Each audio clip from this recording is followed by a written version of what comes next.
Yo yo, what's up, bonjour à tous et bienvenue sur le podcast Cardano français, le seul podcast qui vous donne toute l'information sur votre blockchain préférée. Quentin, aka Mr. Q, sera votre hôte pour toute la durée de l'émission. Mais avant de commencer, laissez-moi vous parler de Crypto Suprême, sponsor numéro 1 du podcast Cardano français. Crypto Suprême est le site internet où vous pouvez vous procurer tous les articles Cardano, Emurgo et IOHK. Que ce soit des vêtements, des pièces de collection ou des articles de bureau, vous trouverez sur le site cryptosupreme.net les meilleurs produits, les meilleurs prix et le meilleur service. Avant que j'oublie, aucune information donnée dans le podcast ne doit être prise comme un incitatif à investir dans le projet Cardano. Il est toujours mieux de faire ses propres recherches avant d'investir dans n'importe quel placement financier. Bang bang, bonjour à tous et bienvenue sur le podcast Cardano français. J'espère que vous allez bien et que vous n'êtes pas trop affectés par la chute des crypto-monnaies. Comme notre grand ami Warren Buffett conseille, achetez quand les marchés sont en chute et vendez quand le marché est en hausse. Mais le plus important, faites vos devoirs avant d'investir, soyez patient et n'investissez pas plus que vous êtes prêt à perdre. N'oubliez pas de smasher le bouton like, abonnez-vous à la chaîne YouTube et partagez l'épisode avec vos proches. Tout cela pour faire grossir la communauté et initier les gens à la technologie blockchain et aux crypto-monnaies. Rapidement, je voulais vous partager que nous avons eu un super meet-up jeudi dernier à Québec. J'ai animé un panel de discussion avec Jean-Philippe Boivin, qui est le responsable en innovation technologique chez Desjardins. Desjardins est une des plus grosses compagnies d'assurance au Canada. J'avais également Maciek Sepni, qui est directeur pour Verify, qui est une compagnie axée sur le Bitcoin. J'avais un développeur sur la plateforme Ethereum, qui est Kevin Foster. Il est également CTO pour Amalgam, qui est une compagnie qui travaille dans l'Internet des objets et la blockchain. Et mon dernier panéliste était le professeur Kawen Zheng. Nous avons discuté de la blockchain, des contrats intelligents, du Web 3.0, de comment intégrer la blockchain dans les entreprises ou comment parler à son boss des bénéfices de la technologie. Nous avons également comparé la maturité de la technologie blockchain avec les autres technologies comme l'intelligence artificielle, le machine learning, le big data et tout ça. Nous avons eu des points de vue académiques, des points de vue techniques en programmation, des conseils stratégiques et j'ai eu la chance d'avoir une entrevue avec le professeur Zheng et un débat avec Maciek Sepnik qui est un pro du Bitcoin.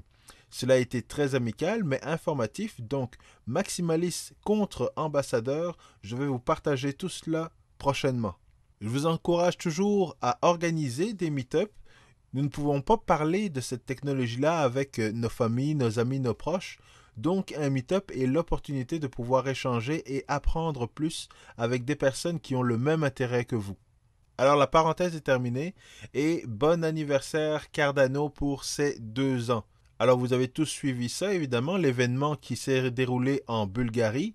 Nous avons eu des annonces par rapport à la roadmap et tout a commencé par le lancement de la deuxième phase de Shelly. Shelly est l'étape de décentralisation de la blockchain Cardano. Cardano est en train de migrer vers le protocole Proof of Stake et actuellement, c'est IOHK, Emurgo et la Fondation et quelques autres acteurs qui valident les transactions monétaires.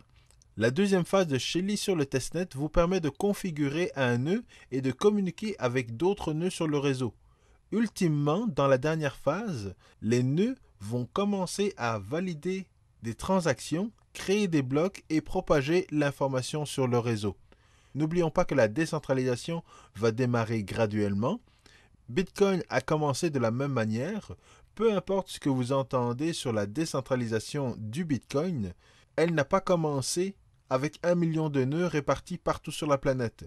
Cela a commencé par une dizaine de nœuds, une centaine, beaucoup d'instabilité, et 10 ans plus tard, on arrive à la décentralisation.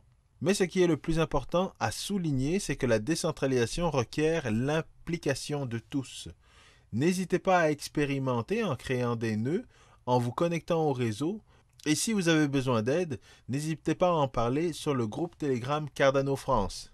Une fois que le réseau sera plus stable, nous passerons à la troisième phase qui devrait être disponible au courant du mois de novembre avec le staking, les stake pools, la délégation et de vraies primes pour créer des blocs sur le testnet. Ces primes seront par la suite reversées dans le mainnet lorsque Shelly sera en production. Alors ce week-end, il a fallu lire entre les lignes pour comprendre ce qui va arriver au projet Cardano après 2020. Parce que les choses ont bien évolué depuis la première vidéo de Charles Hoskinson où il parlait du projet Cardano. À l'époque, il planifiait intégrer des solutions pour la performance, l'interopérabilité et la gouvernance. Cependant, IOHK a réalisé très rapidement que c'était une grosse bouchée pour 2020. Donc, ils ont découpé le tout en 5 étapes que nous commençons à bien connaître, qui est Byron, la sortie de la crypto-monnaie EDA, Shelley, la décentralisation, Kogan, les smart contracts, Basho, la performance et Voltaire, la gouvernance. Mais le travail ne s'arrête pas là. Selon moi, nous atteindrons 100% de décentralisation seulement après 2020. Après cela, il faudra attendre plusieurs améliorations pour les contrats intelligents afin qu'ils puissent communiquer avec les autres blockchains ainsi que les communications avec les systèmes traditionnels. Les travaux d'interopérabilité vont donc se poursuivre après 2020 parce qu'il faudra intégrer des métadonnées comme le nom des acteurs impliqués dans la transaction, la géolocalisation de l'émetteur et du récepteur, parce que nous avons besoin de ce genre d'informations pour développer des partenariats avec les systèmes financiers que nous connaissons tous. IOHK doit également développer des clés privées et publiques plus résistantes aux ordinateurs quantiques et permettre de faire des transactions 100% anonymes. J'aurais peut-être aimé que le message soit un peu plus clair, mais je comprends qu'il est parfois difficile d'expliquer les choses simplement, surtout dans le projet Cardano. Ce qui est certain, c'est que le projet est très aimé par Wyoming, l'État américain pro-blockchain, parce que le hackathon de Wyoming a eu lieu le week-end dernier, et cela a été un week-end très mouvementé. Kathleen Long, qui est une personnalité très connue dans le monde de la blockchain, a rassemblé plusieurs CEO, politiciens et conférenciers à son événement. Charles et IOHK étaient présents pour le hackathon.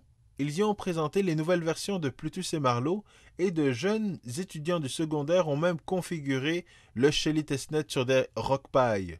C'est la façon dont Cardano forme la prochaine génération de développeurs qui créeront des smart contracts à la sortie de Kogan. Avec environ une centaine de personnes par hackathon, d'ici fin 2020, c'est plus de 1000 développeurs qui auront été initiés à la plateforme et dans mon livre à moi, cela me semble très bon. Alors, avant de vous laisser, pour ceux qui ne l'ont pas entendu, Cardano a développé un partenariat avec la compagnie New Balance. Les détails de l'entente n'ont pas été publiés, évidemment, mais l'organisation aimerait utiliser la blockchain Cardano pour permettre à ses clients de confirmer l'authenticité de leurs produits. Rien n'est confirmé, mais beaucoup de personnes se pressent de mentionner qu'EDA ne sera pas utilisé, mais ils pensent utiliser probablement Atala pour le projet pilote. Cependant, j'aimerais beaucoup rappeler aux gens que les blockchains privées sont comme les intranets. C'était la meilleure manière d'attirer les clients dans le monde du web. Donc, à court terme, il est possible que cela n'impacte pas le prix d'ADA, mais vous pouvez me croire, je serai l'un des premiers clients à acheter une nouvelle paire de New Balance avec EDA si la compagnie offre ce mode de paiement sur leur site internet. Je suis prêt à sacrifier quelques EDA parce que j'aime beaucoup cette marque. Et c'est certain qu'il y a d'autres blockchains qui offrent ce genre de service-là, qui sont plus spécialisés même dans ce genre de service, mais il faut savoir que tout le monde ne va pas utiliser la même blockchain partout dans le monde. Alors bravo à tous ceux qui essaient de configurer le Shelley Testnet. Je vois beaucoup d'activités sur le groupe Telegram Cardano France et cela me rend très fier. Pour les 2 ans de Cardano, je fais tirer un coin Cardano et 3 cartes Tengem. Tout ce que vous avez à faire, c'est liker la vidéo, mettre en commentaire ce que vous voulez gagner, le coin ou la carte, et me suivre sur Twitter. Les détails sont également dans la description de la vidéo.